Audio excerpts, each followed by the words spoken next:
अस्सलामु अलैकुम वरहमतुल्लाहि वबरकातुह।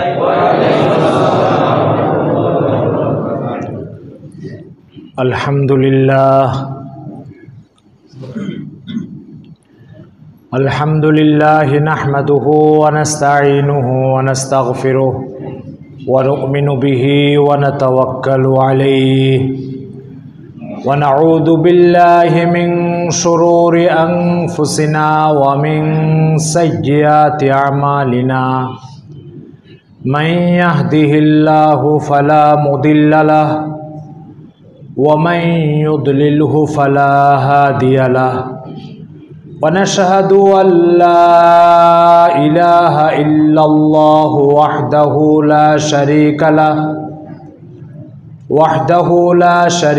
लहु व नशहदु अन्ना सय्यिदना व सनदना व हबीबना व कुर्रता अयुनिना मुहम्मद सल्लल्लाहु तआला अलैहि व अला आलिहि व अस्हाबिही व बारक वसल्लम तस्लीमन कसीरा। अम्मा बअदु फ़क़द क़ाल अल्लाहु तबारक व तआला या अय्युहल्लज़ीना आमनुत्तक़ुल्लाह हक़्क़ तुक़ातिही व ला तमूतुन्ना इल्ला व अंतुम मुस्लिमून। अख़रजल इमाम मुस्लिम बिसनदिहिल मुत्तसिल अन अबी मालिकिनिल अशअरी रज़ियल्लाहु तआला अन्हु अन्नहु क़ाल नबिय्यु सल्लल्लाहु अलैहि वसल्लम कुल्लुन नासि यग़दू फ़बायिउन नफ़्सहु फ़मूबिक़ुहा औ मुनक़िज़ुहा औ कमा क़ाल अलैहिस्सलातु वस्सलाम। মহান আল্লাহ তাআলার বড় অনুগ্রহ করুণা,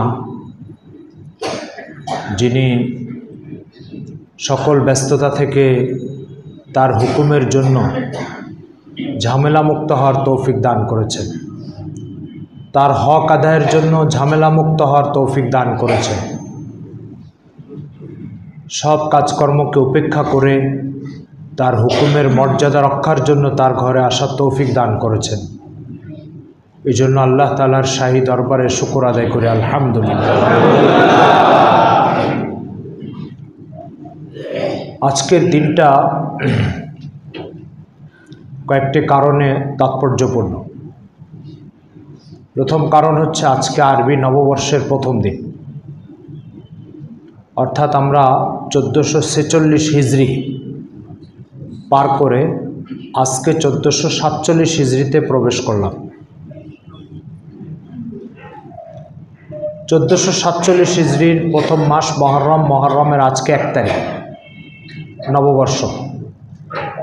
গতকালকে আমরা 1446 হিজরিকে বিদায় দিয়েছি। একটা বছর শেষ করা, নতুন একটা বছরকে স্বাগত জানানো, এরই সাথে সাথে আরবি সন তথা হিজরি সন বা ইসলামী সন একই জিনিসের কয়েকটা নাম। এটার গুরুত্ব মুসলিম উম্মার জীবন থেকে একেবারে বিদায় নিয়েছে। আমি 1447 শুরু হওয়ার আগে যদি আপনাদেরকে জিজ্ঞেস করতাম কত সাল শুরু হয়েছে, তো মুসলমানদের একটা বিরাট অংশ বলতে পারবে না যে 46 শেষ হয়েছে, 47 শুরু হয়েছে। তাহলে একটা বছরের কোন সাল শুরু হয় আর কোন সাল শেষ হয়, এর প্রাথমিক ধারণা অধিকাংশ মুসলমানের কাছে নাই। তাহলে আপনি বুঝতে পারেন যে ইসলামের এই গুরুত্বপূর্ণ বিষয়টা আমাদের কাছে কিভাবে অবহেলার শিকার, উপেক্ষিত। এই উপেক্ষার ফলাফল কি, এর ক্ষতিকারক দিক কি, আর হিজরি সনকে নিজেদের হিসাব ও গণনার মধ্যে রাখার গুরুত্ব প্রয়োজনীয়তা কতটুকু, এটার উপরে আজকে আল্লাহ তাআলা তৌফিক দিলে কিছু আলোচনা করব ইনশাআল্লাহ। কোরআন মাজিদে আল্লাহ তাআলা বলছেন, ইন্না ইদ্দাতাশ শুহুরি ইনদাল্লাহি 12 শাহরা। মহান আল্লাহ তাআলার কাছে বছর হচ্ছে 12 মাসে। পৃথিবীর শুরু থেকে আদম আলাইহিস সালাম থেকে নিয়ে বছরের 12টা ভাগ আছে, প্রতি ভাগ এক একটা মাস। আরবিতে এটা কখনো 29 দিনে হয়, কখনো 30 দিনে হয়। বাংলা 29 হয়, 30 হয়, 31 হয়, 32 বাংলা মাস হয়। ইংরেজি মাস হয় 28-এ, 29-এ, 30-এ, আবার 31 হয়। ফেব্রুয়ারি 28 ও 29 হয়, প্রতি 4 বছর 28 হয়, 4 বছর পরে 29 দিন হয়। আর বাকি 11 মাস ইংরেজিতে 30 হয়, 31 হয়। ইংরেজি মাসকে, ইংরেজি বছর গণনাকে সৌর বর্ষ বলা হয়, আর আরবি ও হিজরি সনকে চন্দ্রবর্ষ বলা হয়। আমাদের সমাজে আরেকটা বর্ষ প্রচলিত আছে, বাংলা বর্ষ। সেটার কথা আজকাল এর উৎপত্তি ক্রমবিকাশ কিভাবে হলো সেটা আর আজকে বলার সময় হবে না। আজকে হিজরি সন কীভাবে উৎপত্তি হলো, এর ক্রমবিকাশ কিভাবে হলো, এটা নিয়ে ইনশাআল্লাহ আমাদের আলোচনা। রাসূলুল্লাহ সাল্লাল্লাহু আলাইহি ওয়াসাল্লাম দুনিয়াতে আসার আগেই এই যে 12টা মাস, আরবি যে 12 মাস, মুহররম, সফর, রবিউল আউয়াল, রবিউল সানি, জুমাদাল উলা, জুমাদাল সানি, এগুলোর প্রচলন আরবদের মধ্যে প্রাচীনকাল থেকে ছিল, এই 12 মাসের প্রচলন। কিন্তু বছরের গণনা ছিল না। বছরের গণনা না থাকার অর্থ হচ্ছে,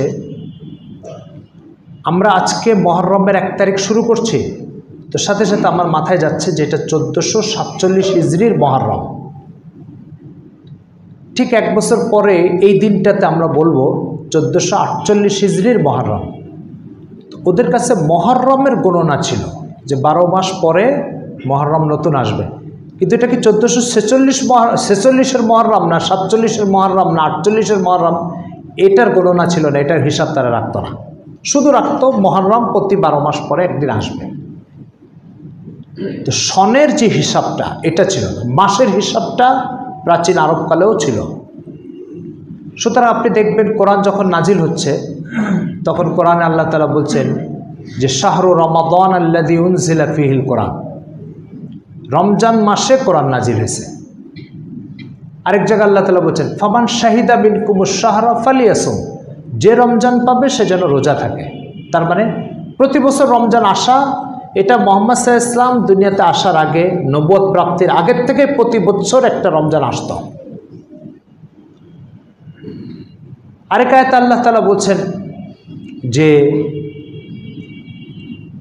আল হজ্জু আশহুরু মালুমাত, হজের আমল প্রাচীনকাল থেকে চলে আসছে। আর কোরআন বলছে হজের জন্য নির্ধারিত 3টা মাস, শাওয়াল, জিলকাদ, জিলহজ।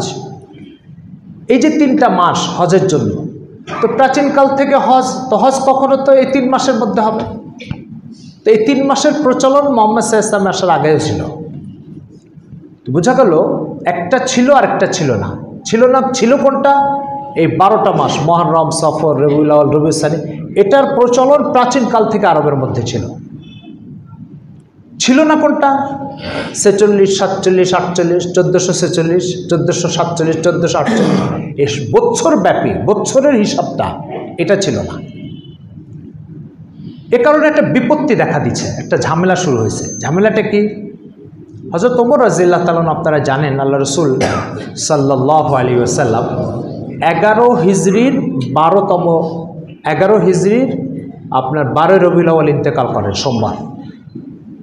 তো আল্লাহ রাসূল যখন ইন্তেকাল করেন, তারপরে হযরত আবু বকর রাদিয়াল্লাহু তাআলা আনহু ইসলামী রাষ্ট্রের কর্ণধার হলেন।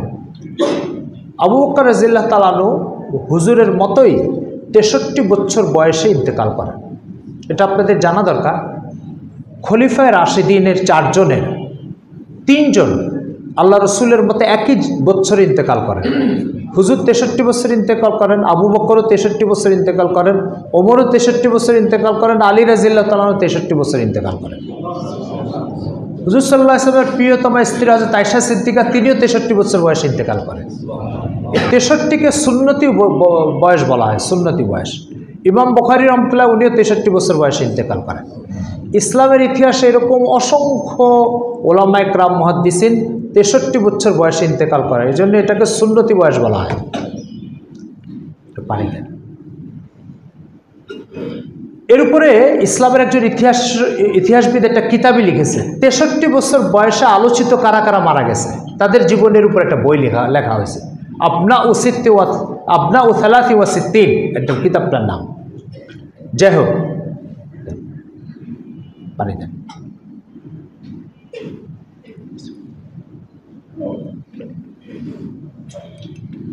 আলহামদুলিল্লাহ। তো এই হচ্ছে, তো আবু বকর রাদিয়াল্লাহু তাআলা 2 বছর ইসলামী রাষ্ট্র পরিচালনা করে উনি ইন্তেকাল করেন। এরপর ইসলামী রাষ্ট্রের কর্ণধার হলেন হযরত ওমর রাদিয়াল্লাহু তাআলা। তিনি 10 বছর শাসন কার্য পরিচালনা করেছেন। তো 11তে হুজুর ইন্তেকাল করেছেন, 2 বছর শাসন পরিচালনা করেও আবু বকর 13তে ইন্তেকাল করেছেন। 13তে ওমর রাদিয়াল্লাহু তাআলা, 13 হিজরিতে ওমর রাদিয়াল্লাহু তাআলা শাসন ক্ষমতা আসলেন। 23 হিজরিতে ওমর রাদিয়াল্লাহু তাআলা ইন্তেকাল করেন। হিজরি সনের গোড়াপত্তনটা হয়েছিল ওমর রাদিয়াল্লাহু তাআলার শাসনামলে 27 হিজরিতে। 23-এ উনি ক্ষমতায় আসেন, 4 বছর শাসন ক্ষমতা পরিচালনা করার পরে 27-এ উনি হিজরি সনের প্রচলন করেন। এর আগে হিজরি সনের এই যে 1447, 48, 49 এটার প্রচলন ছিল না, মাসের প্রচলন ছিল আগের থেকে। তো যেই কারণে এটার প্রচলনটা ঘটেছিল বা ঘটানোর দরকারটা হয়েছিল সেটা হচ্ছে 1427 হিজরিতে ওমর রাদিয়াল্লাহু তাআলা আনহুর কাছে 1417, 27 ভুল বলেছি, 17, 13তে উনি ক্ষমতায় আসে, 17তে বিভিন্ন, তখন ইসলামী রাষ্ট্র ব্যাপক পরিধি বিস্তৃত হয়ে গেছে। একদিকে পশ্চিম আফ্রিকাতে আপনার মরক্কো, এদিকে তিউনিসিয়া, মৌরিতানিয়া, তারপরে আলজেরিয়া, এদিকে মিশর, সুদান, আবার আমাদের এই দক্ষিণাঞ্চলে পাকিস্তান পর্যন্ত ইসলামী রাষ্ট্র বিস্তৃত। এই রাষ্ট্রে ওমর রাদিয়াল্লাহু তাআলা প্রায় 15টার উপরে প্রাদেশিক স্টেট গঠন করেছিলেন, যেখানে 15 জন গভর্নরকে দিয়ে রাষ্ট্রগুলো পরিচালনা করতেন। এই স্টেটগুলোর যে গভর্নররা, তারা বিভিন্ন নতুন নতুন জটিলতা সমস্যার শিকার হয়ে চিঠি পাঠাতেন ওমর রাদিয়াল্লাহু তাআলার কাছে সমাধানের জন্য। এই সমস্ত চিঠিগুলো ওমর রাদিয়াল্লাহু তাআলা আসার পরে কিছু চিঠির জবাব তৎক্ষণাৎ দিতেন, কিছু চিঠির জবাব ওনার জানা থাকতো না। তো কোনো একজন দক্ষ বিশেষজ্ঞ ইসলামী স্কলার, তিনি কোনো শহরে সফরে গেছেন, ওনার আগমনের অপেক্ষা করতেন যে উনি আসলে এটার জবাব লিখে পাঠানো হবে। তো এইভাবে চিঠি আসতো। তো তখনকার চিঠিতে তারিখ লেখা আবশ্যক ছিল। তো মনে করেন ইয়ামানের একজন গভর্নর চিঠি লিখেছে ওমর রাদিয়াল্লাহু তাআলার কাছে যে আমার এখানে কিছু লোক নতুন একটা মাদকদ্রব্য সেবন করছে, কিন্তু কোরআন ও সুন্নাতে আমি স্পষ্ট এই বস্তুটা হারাম কে হালাল এটা পাচ্ছি না, আপনি এটার একটু সমাধান দিয়ে দেন। তো লিখছে আব্দুল করিম 20 মুহররম, ব্যাস চিঠি পাঠিয়ে দিয়েছে। চিঠি যাওয়ার পর ওমর রাদিয়াল্লাহু তাআলা এটা ফাইলে জমা করে রেখেছেন। কথার কথা 1 বছর পরে যার কাছ থেকে সমাধান জানবেন তিনি মদিনাতে ফিরে এসেছেন। এবার তার কাছে পেশ করেছেন, পেশ করে দেখে মুহররমের 20 তারিখ তো লেখা আছে, মুহররমের 25 তারিখ লেখা আছে, কিন্তু সন এটা কি এই বছরের মুহররম না গত বছরের মুহররম না তার আগের বছরের মুহররম, এটা লেখা নেই। একজন সৈন্য প্রয়োজন, এই এলাকায় কিছু বিদ্রোহ দেখা দিচ্ছে, এটা দমন করার জন্য। তো চিঠি লিখেছে, আমিরুল মুমিনিন আমার এখানে 1000 সৈন্য প্রয়োজন, তো আপনি এই সৈন্যটা পাঠিয়ে দেন। নিচে লিখে দিয়েছে যে সৈন্য দরকার থেকে, মনে করেন সুদান থেকে সৈন্য দরকার, তো লিখে দিয়েছে জিলকদ মাসের 20 তারিখ। এবার ওমর রাদিয়াল্লাহু তাআলা 1 বছর পরে সৈন্য জোগাড় করা সম্ভব হয়েছে, এবার উনি পাঠাবেন। তো জিলকদের 20 তারিখ, জিলকদের 15 তারিখ, কিন্তু জিলকদের কোন বছরের জিলকদ, এই বছরের জিলকদ না গত বছরের জিলকদ না তার আগের বছরের জিলকদ, এটা লেখা নেই। এই বিভ্রান্তিগুলো দেখা দিল। তখন ওমর রাদিয়াল্লাহু তাআলা আনহু কোন সনের জিলকদ, কোন সনের মুহররম, এই বিষয়টা পরিষ্কার না হওয়ার কারণে এই বিভ্রান্তি থেকে বাঁচার জন্য তিনি চিন্তাশীল সাহাবায়ে কেরামকে নিয়ে মসজিদে নববীতে একটা পরামর্শ বৈঠকে বসলেন। তখন ওই সাহাবায়ে কেরাম বললেন যে প্রত্যেক 12 মাস চলে গেলে আমরা একটা সনের মধ্যে এটাকে আবদ্ধ করে দিব। আজকে মুহররম, আর আরবি বছরের শেষ মাস হচ্ছে জিলহজ। এই মুহররম থেকে জিলহজ যখন চলে যাবে তো এটাকে একটা নাম দেবে যে তৃতীয় বছর, পরেরটার নাম দিব চতুর্থ বছর, আবার 12 মাস চলে যাবে ওটাকে নাম দিব পঞ্চম বছর, আবার 12 মাস চলে যাবে ওটাকে নাম দিব ষষ্ঠ বছর। এইভাবে একটা সিরিয়াল মেনটেন করা দরকার, যে প্রত্যেক 12 মাসের জন্য একটা নাম্বার থাকে, প্রত্যেক 12 চলে যাবে একটা নাম্বার থাকবে তার, আবার 12 আসবে সেটারও একটা নাম্বার থাকবে, আবার 12 আসবে সেটারও একটা কি থাকবে, নাম্বার থাকবে। তো এই যে আজকে পয়লা মুহররম শুরু হয়েছে, এর একটা নাম্বার শুরু হয়ে গেছে 1447 বছর, এটা চলে যাবে, আবার মুহররম শুরু হবে, তারও একটা নাম্বার থাকবে 1448। তো পরামর্শ বইটাকে এটা সিদ্ধান্ত হলো। এখন এটা তো ঠিক যে এটা হবে, কিন্তু এটা যাত্রা শুরু হবে করতে, মানে হিজরি সনের এই একটা কোন বছরকে দিব আমরা, এটা বলেন। তো পরামর্শ বৈঠকে একটা সিদ্ধান্ত দিল, যেহেতু মানব জাতির জন্য মুহাম্মদুর রাসূলুল্লাহ সাল্লাল্লাহু আলাইহি সাল্লাম সবচেয়ে বড় নিয়ামত আল্লাহর পক্ষ থেকে, তো মুহাম্মদ সাল্লাল্লাহু আলাইহি সাল্লামের জন্মের দিনটাকে আমরা জন্মের বছরটাকে 1 নম্বর বছর মনে করে, যে ওই বছরে মুহররম থেকে জিলহজ পর্যন্ত প্রথম বছর, এইভাবে ওই জন্মের থেকে আমরা একটা সন শুরু করতে পারি।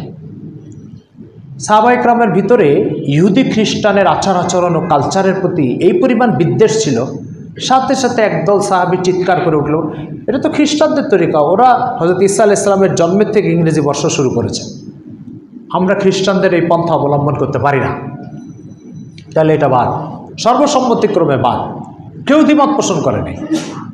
এইভাবে ইহুদি খ্রিস্টানের কালচারের প্রতি কোরআন ও সুন্নাহ এইভাবে বিদ্বেষ সৃষ্টি করে দিয়েছিল সাহাবায়ে কেরাম।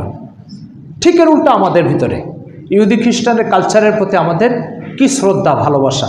এই জন্য দেখেন আমাদের ঘরের ভিতরে জন্মদিন, বার্থডে পালন হয়, ম্যারেজ ডে পালন হয়, এটা সব ইহুদি খ্রিস্টানের তরিকা। রাসূল সাল্লাল্লাহু আলাইহি সাল্লাম জীবনে কোনোদিন জন্মদিন পালন করেননি, কোনো সাহাবী পালন করেনি। ইহুদি খ্রিস্টানের কোন জিনিসটা ঢুকে নেয় আমাদের পোশাকে, আমাদের মুখের দাড়িতে, আমাদের চিন্তা চেতনায়, আমাদের রাজনীতি অর্থনীতিতে, কোন জায়গায় ঢুকে নেয়? সব জায়গায় ঢুকছে ওদের কালচার। তো যাই হোক, ওই মজলিসের দ্বিতীয় আরেকটা বিষয় নিয়ে আলোচনা হলো। আচ্ছা ঠিক আছে, তাহলে রাসূল সাল্লাল্লাহু আলাইহি ওয়াসাল্লাম নবুয়ত প্রাপ্ত হয়েছিলেন 40 বছর বয়সে, তো নবুয়ত যে বছর পেয়েছিলেন ওটাকে আমরা এক প্রথম বছর হিসাবে নির্ধারণ করি। এই প্রস্তাব উঠলে সাহাবায়ে কেরামের আরেক জামাত বললেন যে এটাতে একটা সমস্যা আছে। কি সমস্যা আছে? সে সমস্যাটা একটু বিস্তৃত, এখন সেটা বলতে গেলে বাকি আলোচনাটা করা যাবে না, সুতরাং আমি অধিকার যাচ্ছি না যে নবুয়ত থেকে তাহলে এটা হবে না, তাহলে কোত্থেকে হবে? সাহাবায়ে কেরামের মধ্যে একজন বলে উঠলেন যে ঠিক আছে, আমরা তাহলে একটা কাজ করতে পারি, হিজরত, মক্কা থেকে আল্লাহ রাসূল যে মদিনায় হিজরত করেছিলেন 53 বছর বয়সে, হিজরত করার পরে মদিনায় এসে তিনি 10 বছর শাসক হিসাবে জীবন শেষ করেছেন, জীবন পার করেছেন। এই হিজরতটাকে আমরা ইসলামী বর্ষের প্রথম বছর হিসাবে গণ্য করতে পারি। ওমর রাদিয়াল্লাহু তাআলা এই কথা শুনে তখন বললেন, হ্যাঁ এটাকে করা যেতে পারে, তার কারণ হিজরত ইসলামের একটা গুরুত্বপূর্ণ টার্ম, একটা গুরুত্বপূর্ণ মোড়। এখান থেকে ইসলামের অনেক সক্রিয়তা প্রকাশ পেয়েছে যা এর আগে প্রকাশ পায়নি। যেমন মক্কাতে নামাজ ফরজ হয়েছে, কিন্তু 5 জন মুসলমান একত্রিত হয়ে জামাতের সাথে নামাজ পড়বে, আবু জেহেলের ভয়তে এটা সম্ভব হয়নি। জোরে আজান দিবে, মানুষের কানে আল্লাহ তাআলা স্রষ্টাই ঘোষণা শোনাবে, আবু জেহেলের ভয়তে সেটা সম্ভব হয়নি। ইসলামের যাকাতের বিধান, ইসলামে একত্রিত হয়ে জুমার নামাজ পড়া, ইসলামের জিহাদের বিধান, ইসলামের রাষ্ট্র সমাজ ব্যবস্থার একটা সক্রিয় রূপ, এগুলো কোনোটাই হিজরতের পূর্বে আবু জেহেলের ভয়তে মক্কা মুকাররমাতে সেটা সম্ভব হয়নি। হুজুর যখন হিজরত করলেন, মদিনাতে চলে গেলেন, তো মদিনাতে যাওয়ার পরে ইসলাম তার যাবতীয় রূপ লাবণ্য নিয়ে বিকশিত হয়েছে। ইসলামের যাবতীয় রুচি চাহিদা সেখানে 100% বাস্তবায়িত হয়েছে। ইসলাম মানব জীবনের জন্য একটা সম্পূর্ণ জীবন বিধান, তার প্রতিটা বিধান বাস্তবায়নের জন্য স্বাধীন পরিবেশ, স্বাধীন ভূখণ্ড, স্বাধীন চিন্তা চেতনা প্রয়োগের জায়গা, এগুলো সব 100% বাস্তবায়নের সুযোগ হয়েছে হিজরতের পরে। তো যেহেতু ইসলাম তার স্বকীয়তা, তার রূপ লাবণ্য ফিরে পেয়েছে হিজরতের মাধ্যমে, এই জন্য আমরা হিজরতকে সামনে রেখে, হিজরতকে কেন্দ্র করে আমরা একটা সনের যাত্রা শুরু করতে পারি। ওমর রাদিয়াল্লাহু তাআলা আনহুর এই বক্তব্যের পরে সব সাহাবী একমত হয়েছে, ঠিক আছে, তাহলে আমরা একটা নতুন বর্ষ শুরু করছি, ইসলামী বর্ষ। সেই বর্ষর যাত্রাটা মুহাম্মদ রাসূলুল্লাহর মক্কা থেকে মদিনায় হিজরত থেকে এটা যাত্রা শুরু হবে। এই হিসাবে সেখান থেকে হিজরতের যাত্রা শুরু হয়েছে।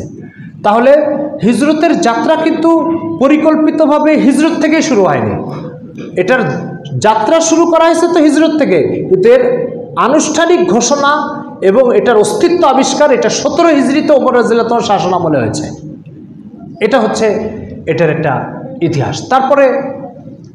তারপরে সেখান থেকে ওমর রাদিয়াল্লাহু তাআলা হিসাব করে বের করলেন রাসূল সাল্লাল্লাহু আলাইহি ওয়াসাল্লাম হিজরত করেছেন কত তারিখে। তো আপনারা জানেন রবিউল আউয়াল মাসের 4 তারিখে হুজুর মক্কা থেকে বের হয়েছেন হিজরতের উদ্দেশ্যে।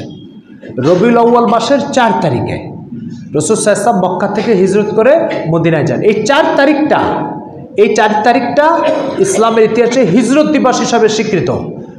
এই রবিউল আউয়াল মাস আর ওই বছর মুহররম থেকে নিয়ে জিলহজ পর্যন্ত এটা হচ্ছে ইসলামের প্রথম বছর। এরপরে রাসূল সাল্লাল্লাহু আলাইহি ওয়াসাল্লামের তৃতীয় বছর, এইভাবে 11তম হিজরতের বছরে আল্লাহ রাসূল 12 রবিউল আউয়াল দুনিয়া থেকে বিদায় নেন। এরপরে আবু বকর রাদিয়াল্লাহু তাআলা আনহু 11তম হিজরিতে ক্ষমতায় আসেন, 12 হিজরি 13 হিজরিতে উনি ইন্তেকাল করেন।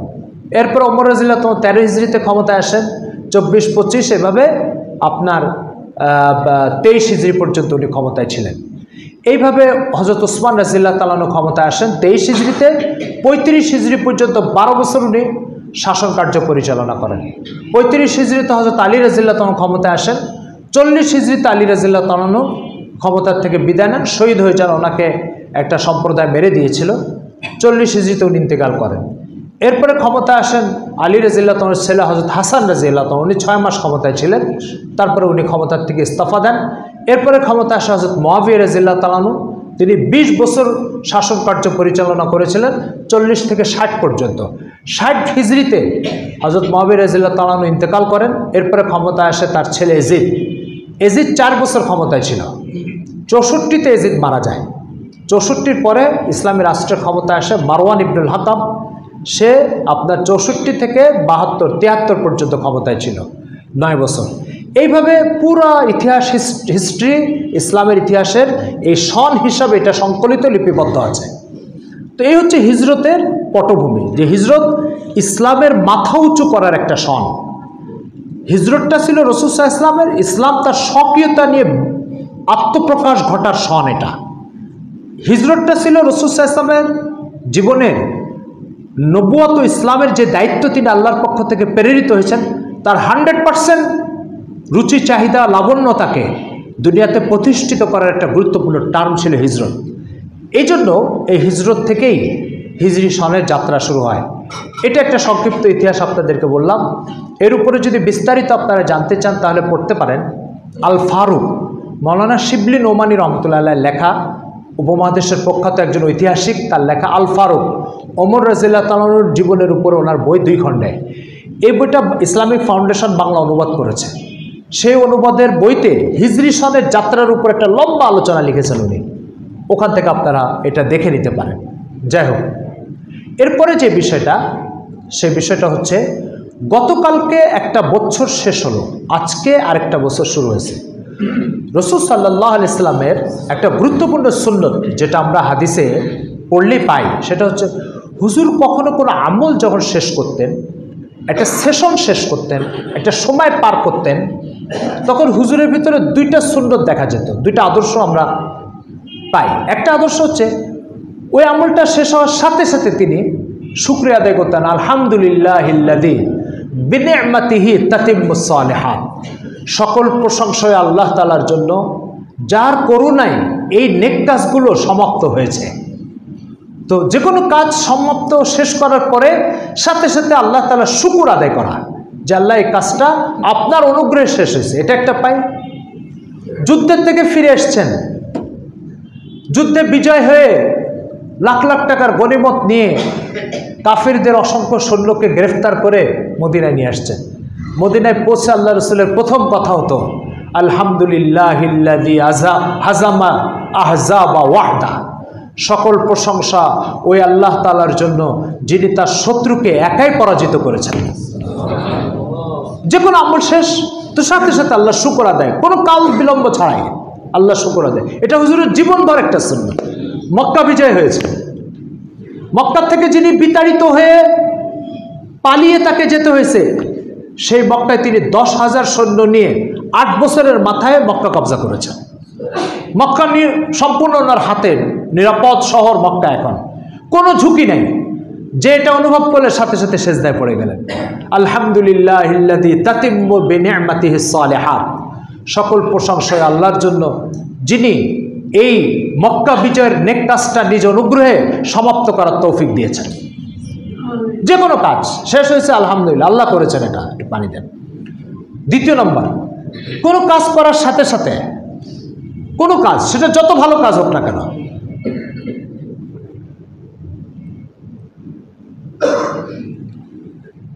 আলহামদুলিল্লাহ, কোনো কাজ শেষ করেছেন, শেষ করার সাথে সাথে আস্তাগফিরুল্লাহ আস্তাগফিরুল্লাহ আস্তাগফিরুল্লাহ।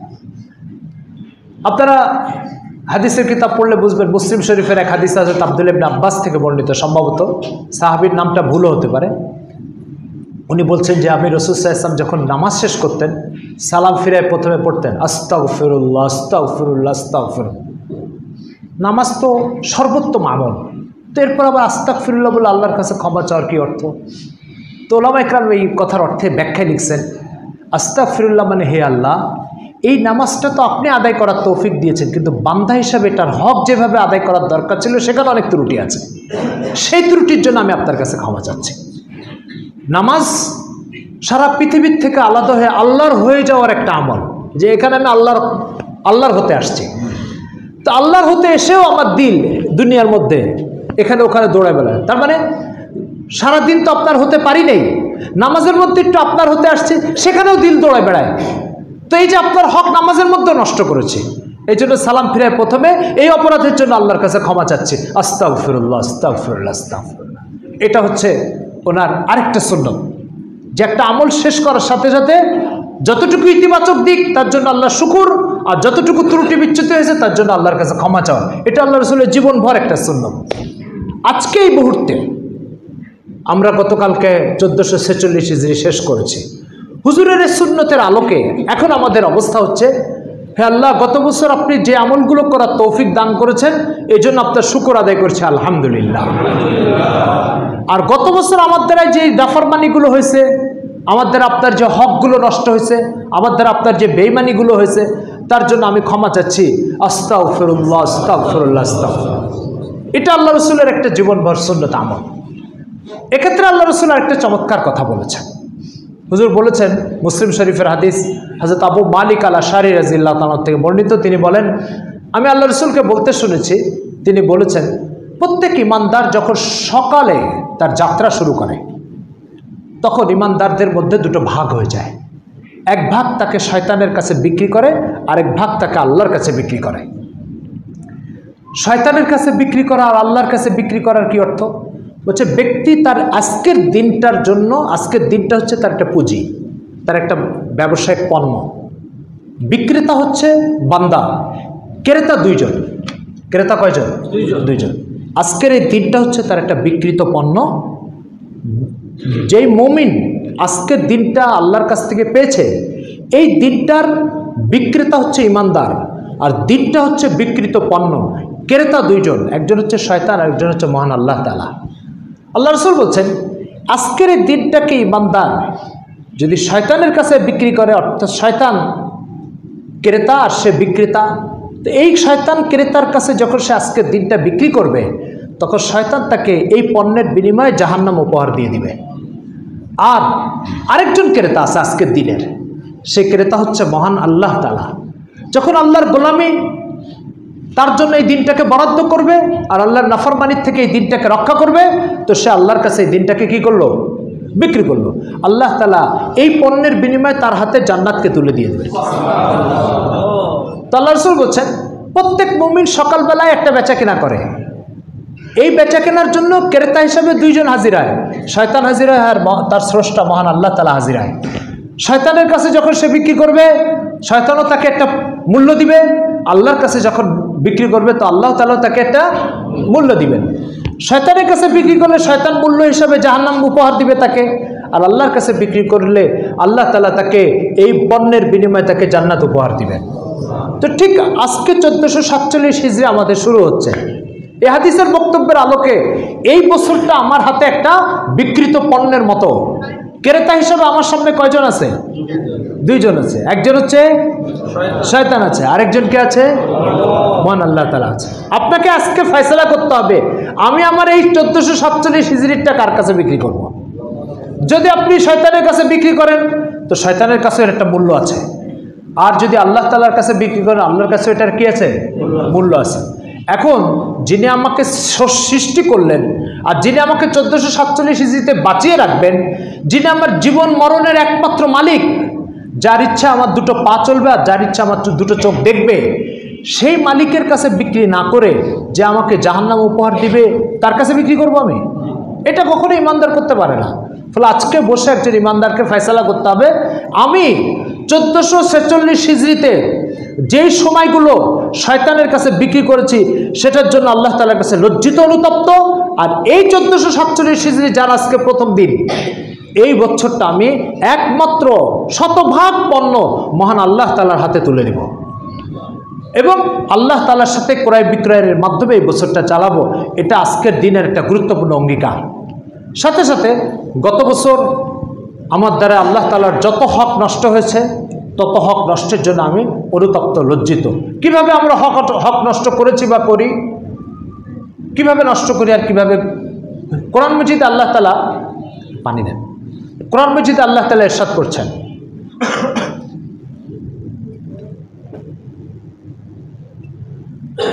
আলাম নাজআল লাহু আইনাইন ওয়া লিসানান ওয়া শাফাতাইন ওয়া হাদাইনাহু নাজদাইন। আল্লাহ তাআলা বলছেন বান্দা, যেই চোখ দিয়ে তুমি দেখছো, যেই চোখ দিয়ে তুমি দেখছো, এই চোখ আমি না দিয়ে যদি আরেকজন দিত আর সে তোমার কাছে বলতো আমাকে আমার বাড়িতে 2 বছর গোলামি করতে হবে, তো তোমাদের সমাজের অন্ধরা এর জন্য রাজি ছিল কি ছিল না বলো? একটা অন্ধকে একজন ডাক্তার বলল তোমার তো চোখ নাই, আমি তোমাকে 2টো চোখ দিয়ে দেবো, এক চোখের জন্য আমার বাড়িতে 1 বছর কাজ করতে হবে। তাহলে দেশের অন্ধরা রাজি আছে কিনা? তো যদি অন্ধকে ডাক্তার চোখ দিলে তার বাড়িতে গোলামি করা যায়, তো আল্লাহ চোখ দিলে তার গোলামি করা যাবে না কেন? অন্ধকে যদি ডাক্তার চোখ দেয়, এই জন্য ডাক্তারের বাড়িতে যদি গোলামি করা যায়, তো আল্লাহ চোখ দিলে আল্লাহর বাড়িতে গোলামি করা যাবে না? তো আল্লাহ তাআলা বলছেন আলাম নাজআল লাহু আইনাইন, আমি কি তোমার চোখ দিই নাই? তার মানে আরেকজন চোখ দিয়ে সে তোমার কাছে যা ইচ্ছা নিয়ে নিতে পারছে, তো আমিও তো চোখ দিয়েছি, তো আমি নিতে পারবো না কেন বলো? এবার বলেন এই চোখ দিয়ে আপনি গত 1446 হিজরিতে কয়বার বেঈমানি করেছেন আল্লাহর সাথে? বলেন কতগুলো বেঈমানি করেছেন? কোনো অঙ্কে হিসাব করে শেষ করা যাবে এটা? তাহলে এটার জন্য এই ঘাটতিটা দূর করার জন্য কি আল্লাহর কাছে ক্ষমা চেতে হবে না? এটা একটা চোখের উদাহরণ বললাম, বাকি অঙ্গ প্রত্যঙ্গ দিয়ে তো আল্লাহর সাথে বেঈমানি করেছি, করি নাই? এই অঙ্গ প্রত্যঙ্গগুলো কে মায়ের পেটে সৃষ্টি করে দিয়েছে? এর সেটিংটা, এর বিন্যাসটা, এর স্থাপনটা কার দ্বারা হয়েছে এটা? তো সে আল্লাহ তাআলার সাথে গত 1446 কতগুলো বেঈমানি হয়েছে বলেন? এই কথা আল্লাহ রাসূল বলেছেন বছর শেষ শেষে ইস্তেগফার করো।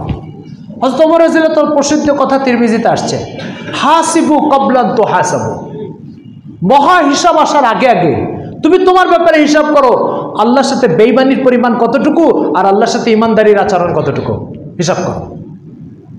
তো এই জন্য মোহতারাম হাজিরিন, অন্তত বছরে প্রত্যেক দিন না পারেন, আজকে বছর শুরু হয়েছে, আজকে আসর থেকে মাগরিব পর্যন্ত, যদি এই সময় আপনার জন্য সম্ভব না হয় তাহলে রাত্রে এশার পরে, তাও যদি সম্ভব নয় বিছানায় শুয়ে শুয়ে, আজকে অন্তত একটা দিন আপনি হিসাব করেন গত বছর আসমান ও জমিনের স্রষ্টা, তিনি আমার জন্য হাত, চোখ, নাক, কান, পা, এই যে নিয়ামতগুলোকে সারা বছর অব্যাহত রেখেছেন, আমি তার কতটুকু হক আদায় করেছি, তিনি তার দেওয়ার পরিমাণ কি, আর আমার ইমানদারির আচরণ কতটুকু, একটু যোগ বিয়োগ করে দেখেন। আর যে হযরত হাসান বসরি রহমতুল্লাহ বলছেন, যে ব্যক্তি হিসাব করা শিখেছে নিজের মনের সাথে, আখিরাতের হিসাব তার জন্য অনেক গুণ সহজ হয়ে যাবে। তো এই জন্য একদিন একটু হিসাব করে যে আমার দ্বারা আল্লাহ তাআলার হক কতটুকু নষ্ট হয়েছে, এটা একটা কাজ। 2 নম্বর কাজ হচ্ছে, একটা শিক্ষা হচ্ছে, একটা বছর আপনি কালকে শেষ করেছেন, আজকে নতুন একটা বছর শুরু করলেন, অর্থাৎ জীবনের একটা পার্ট শেষ হয়ে গেছে, আরেকটা পার্ট শুরু হচ্ছে। এই যে আরেকটা পার্ট শুরু হলো, ঠিক আমার জীবনের এরকম একটা পার্ট দুনিয়াতে শেষ হয়ে যাবে, আরেকটা পার্ট আখিরাতের জগতে শুরু হয়ে যাবে। পিছনের পার্ট যেটা কবরে যাওয়ার আগে আমার চলছে, এই পার্টের একমাত্র উদ্দেশ্য হচ্ছে যে মৌতের পরের পার্টের পুঁজি জোগাড় করা, আর মৌতের পরের পার্টে এখান থেকে অর্জিত পুঁজি ভোগ করা। যদি পুঁজিটা ভালো হয় তো তারও একটা সুফল আসবে, পুঁজিটা যদি খারাপ হয়, এখান থেকে জোগাড় করা পুঁজি, তাহলে তার একটা কুফল আসবে। তো গত বছর পার্ট শেষ করে নতুন একটা পার্ট আমি শুরু করেছি, তো ঠিক আমার মৌতের আগে একটা পার্ট, পরে একটা পার্ট, এই পার্টে আমার পুঁজির পরিমাণ কতটুকু হচ্ছে, এটা এখন বসে হিসাব করার টাইম। তো আজকে যখন আপনি নিজের সাথে বোঝাপড়া করবেন, তখন এটাও চিন্তা করেন যে আমার যতটুকু পুঁজি জোগাড় হয়েছে, এই পুঁজিটা কি দিয়ে আমি আখিরাতের অনন্তকালের সফর শেষ করতে পারবো? কোনো গাড়ি 500 কিলোমিটার যাবে, তো তার ট্যাঙ্কিতে তেল কত কিলোমিটারের নেবে? আমার প্রশ্নটা বুঝেন না আপনারা। একটা গাড়ি 500 কিলোমিটার সফর করবে, তেল কয় কিলোমিটারের জন্য নেবে? তো সফর যদি 500 কিলোমিটারের হয়, তেল ন্যূনতম 500 কিলোমিটার নিতে হবে, আর তো মাঝপথে গাড়ি থেমে যাবে। তো আখিরাতের সফর কত কিলোমিটার বলেন? কত কিলোমিটার? আপনি আল্লাহ রসুলের এই হাদিস থেকে বুঝেন আখিরাতের সফর কত কিলোমিটার। হুজুর বলেছেন, তোমরা একটা সমুদ্রের কিনারায় দাঁড়ায় একটা আঙ্গুল চুবাই আঙ্গুলটা উঁচু করো, উঁচু করার পর আঙ্গুলের মাথায় 1 ফোঁটা পানি লেগে থাকবে। ওই পানি আর সমুদ্রের থেকে যাওয়া পানি, এই দুটোর সাথে তুলনা করো। সাহাবায়ে কেরামকে জিজ্ঞেস করছে, বলো তো তুলনা করলে কি ফলাফল দাঁড়াবে? বলছে, ইয়া রাসূলুল্লাহ, এই পানি তো ওই সমুদ্রে থাকা পানির সাথে কোনো তুলনায় হয় না। রাসূল সাল্লাল্লাহু আলাইহি ওয়াসাল্লাম বলেছেন, আঙ্গুলের মাথার পানিটা হচ্ছে দুনিয়ার জীবন, সমুদ্রের থেকে যাওয়া পানিটা হচ্ছে আখিরাতের জীবন। বলেন কত কিলোমিটারের সফর? তাহলে কোনো হিসাব আসবে? হিসাব শেষ করা যাবে?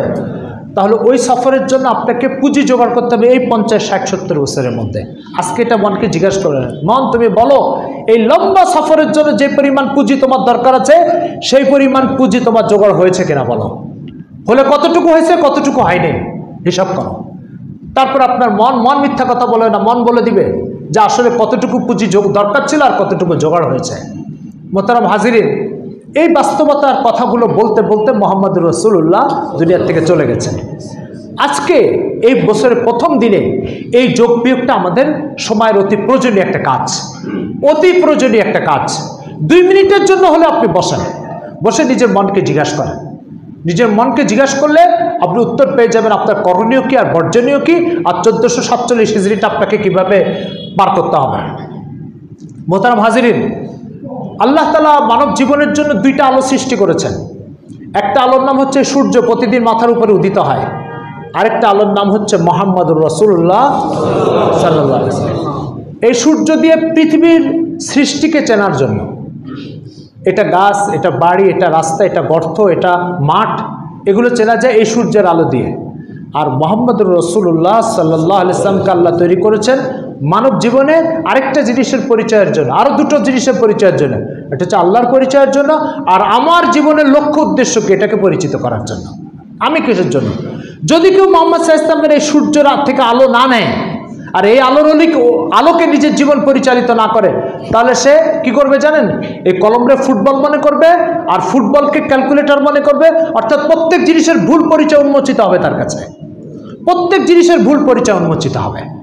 আমার জীবন কিসের জন্য? যদি আপনি মুহাম্মদ সাল্লাল্লাহু আলাইহি ওয়াসাল্লাম থেকে আলো নিয়ে নিজের জীবনকে বোঝার চেষ্টা করেন, তাহলে আপনি দেখবেন আপনার জীবন আল্লাহর গোলামির জন্য।